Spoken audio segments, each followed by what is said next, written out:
আসসালামু আলাইকুম রহমতুল্লাহি ওবরাকাতুহু। আজকের আমি আপনাদের শোনাবো, আল্লাহর নবী আমাদেরকে জানাচ্ছে যে আমার উম্মতকে রমজান শরীফের ব্যাপারে 5টি জিনিস বিশেষভাবে দান করা হয়েছে। সেই সম্বন্ধে আজকের আপনাদের আমি শোনাবো। ভিডিওটা ভালো লাগলে লাইক করবেন, শেয়ার করবেন এবং অবশ্যই একটু সাপোর্ট করবেন। আজকে তাহলে শুরু করলাম।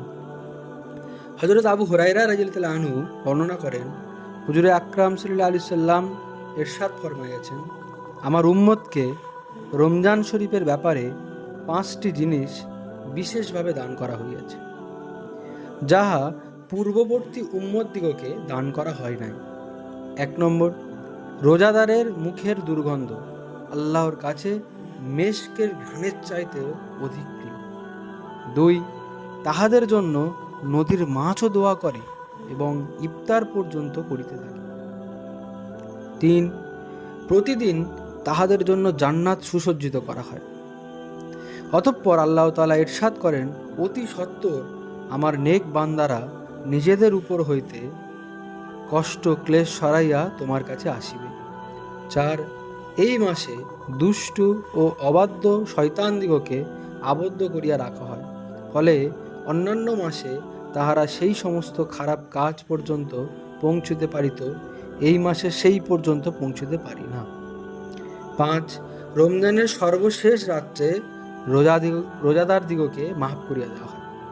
সাহাবায়ে কেরাম আরজ করিলেন, ইয়া রাসূলুল্লাহ সাল্লাল্লাহু আলাইহি সাল্লাম, সেই রাত কি শবে কদর? উত্তরে বলিলেন, না, বরং নিয়ম হইল কাজ শেষ হইলে মজদুরকে তাহার মজুরি দেওয়া হয়। নবী করিম সাল্লাল্লাহু আলাইহি সাল্লাম এই হাদিসে 5টি বিষয়ের কথা বর্ণনা করেছেন, যেগুলি আল্লাহ তাআলা বিশেষভাবে এই উম্মতকে দান করিয়াছেন। পূর্ববর্তী উম্মতের রোজাদারকে দেয়া হয় নাই। আফসোস, আমরা যদি এই নিয়ামতের কদর করিতাম এবং ইয়া হাসিল করার জন্য চেষ্টা করিতাম।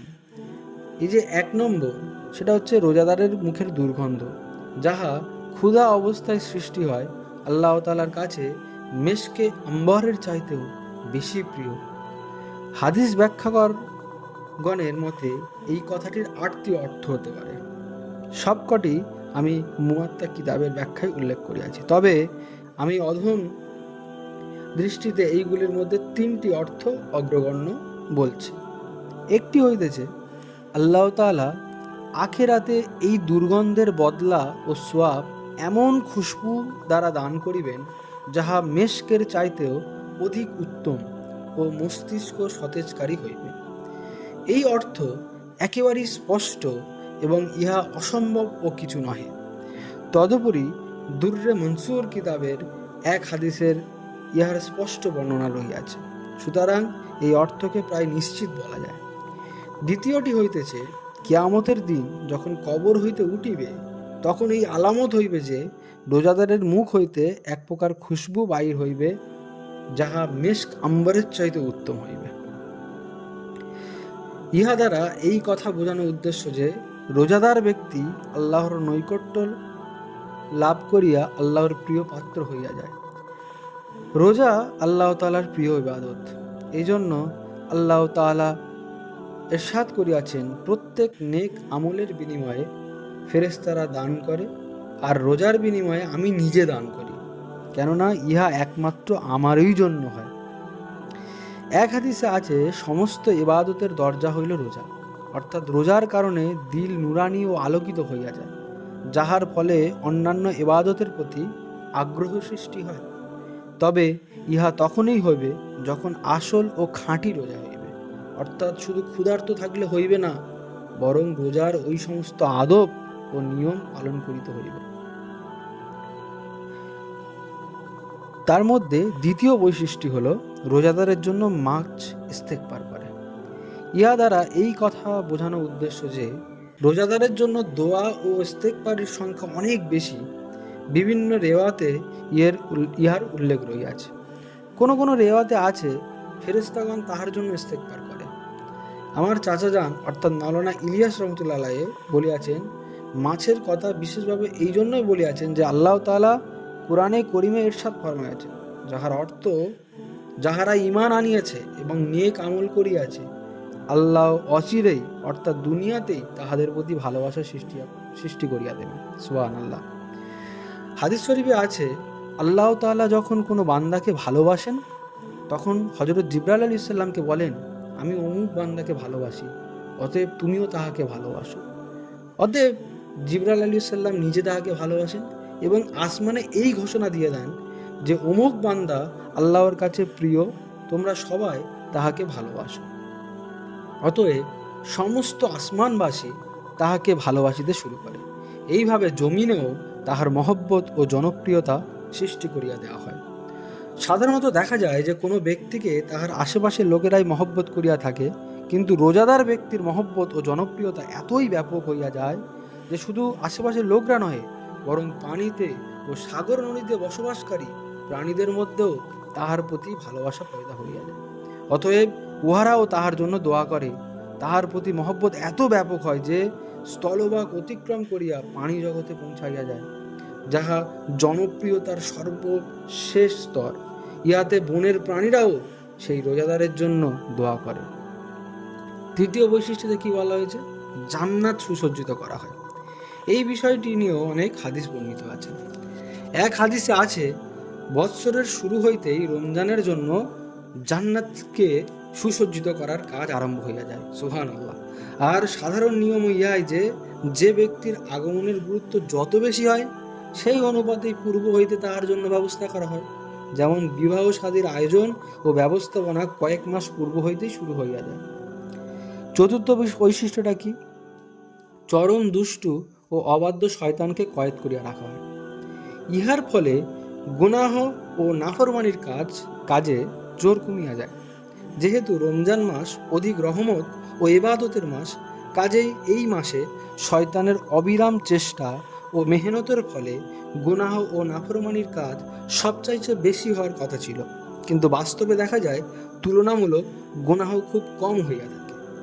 বহু শরাবি কাবাবি লোক আছে যাহারা রমজান মাসে শরাব পান হইতে বিরত থাকে।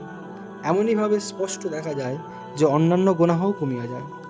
এতদা সত্ত্বেও গুনাহ অবশ্য হইয়া থাকে, কিন্তু ইহার কারণে উল্লেখিত হাদিসে কোনো প্রশ্ন দেখা দিবে না, কেননা হাদিসে বলা হইয়াছে চরম অবাধ্য ও বিদ্রোহী শয়তানকে কয়েদ করা হয়।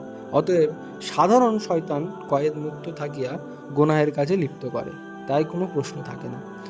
অবশ্য কিছু কিছু জায়গায় এমন আছে চরম ও অবাধ্য ও বিদ্রোহী শব্দটি না লিখে শুধু শয়তানের কথা বলা হয়েছে। যদি এই সকল হাদিস দ্বারাও চরম অবাধ্য ও বিদ্রোহী শয়তানি উদ্দেশ্য হয়, তবে তার কোনো প্রশ্ন থাকিল না, কারণ অনেক সময় অতিরিক্ত অর্থবোধক শব্দ উল্লেখ না করিলেও অপর অপর হাদিস দ্বারা তাহা উদ্দেশ্য বলিয়া বোঝা যায়।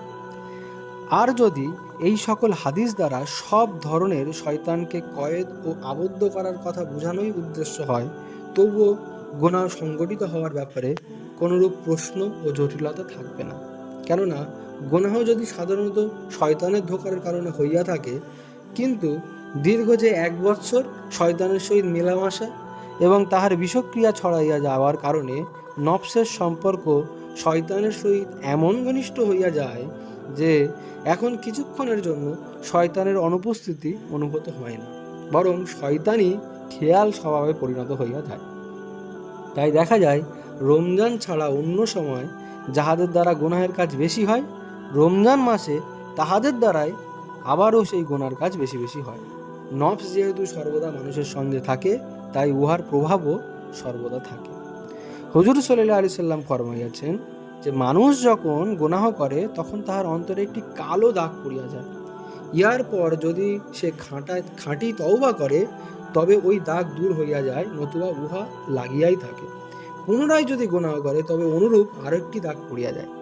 এইভাবে দাগ পড়িতে পড়িতে তাহার অন্তর সম্পূর্ণ কালো হইয়া যায়। অতঃপর ভালো কথা তাহার অন্তরে আর স্থান পায় না। ইহাই আল্লাহ তাআলা কুরআনে কারীমের এই আয়াতে ইরশাদ করিয়াছেন, যাহার অর্থ তাহাদের অন্তরে মরিচা ধরিয়া গিয়াছে। এমত অবস্থায় ওই সমস্ত অন্তর গুনাহের দিকে নিজেই ধাবিত হয়। এই কারণেই বহু লোক এমন রহিয়াছে যাহারা কোনো এক ধরনের গুনাহ নির্দ্বিধায় করিয়া ফেলে, কিন্তু ওই ধরনেরই অন্য কোনো গুনাহ যখন সম্মুখে আসে তখন অন্তর তাহা করিতে রাজি হয় না। যেমন শরাবখোরকে যদি শূকরের গোস্ত খাইতে বলা হয় তবে সে খাইতে চাইবে না, অথচ গুনাহের দিক থেকে উভয়ই সমান। অনুরূপভাবে রমজান ছাড়া অন্য সময় যখন গোরা করিতে থাকে তখন তাহাদের অন্তর উক্ত গুনাহে অভ্যস্ত হইয়া যায়। অতঃপর রমজান আসার পর আর শয়তানের প্রয়োজন হয় না, এমনিতেই গুনাহ হইতে থাকে।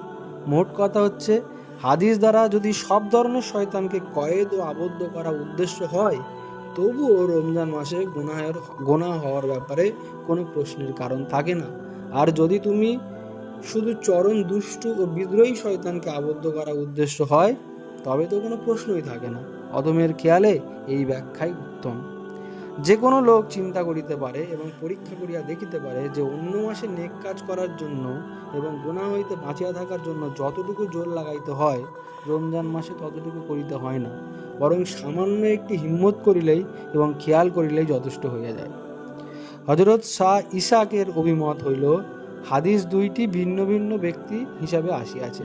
ফাসেক ও গুনাহগারদের জন্য শুধু দুষ্ট শয়তানদিগকে আবদ্ধ করা হয়, আর নেককারদের জন্য সব ধরনের শয়তানকেই আবদ্ধ করা হয়। পঞ্চম বৈশিষ্ট্য যেটা ছিল সেটা হচ্ছে রমজানের সর্বশেষ রাত্রে রোজাদার দিগকে মাফ করিয়া দেওয়া হয়।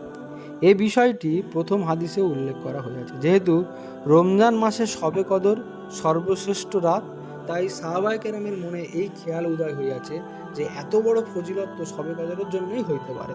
কিন্তু রাসূলুল্লাহ সাল্লাল্লাহু আলাইহি ওয়াসাল্লাম বলিয়া দিয়াছেন যে ইহা ভিন্ন ও স্বতন্ত্র ফজিলত, যাহা রমজান শেষ হওয়ার সাথে সম্পর্ক রাখে। আসসালামু আলাইকুম ওয়া রাহমাতুল্লাহি ওয়া বারাকাতুহু। যদি ভিডিও ভালো লেগে থাকে লাইক করবেন, কমেন্ট করবেন এবং অবশ্যই শেয়ার করবেন।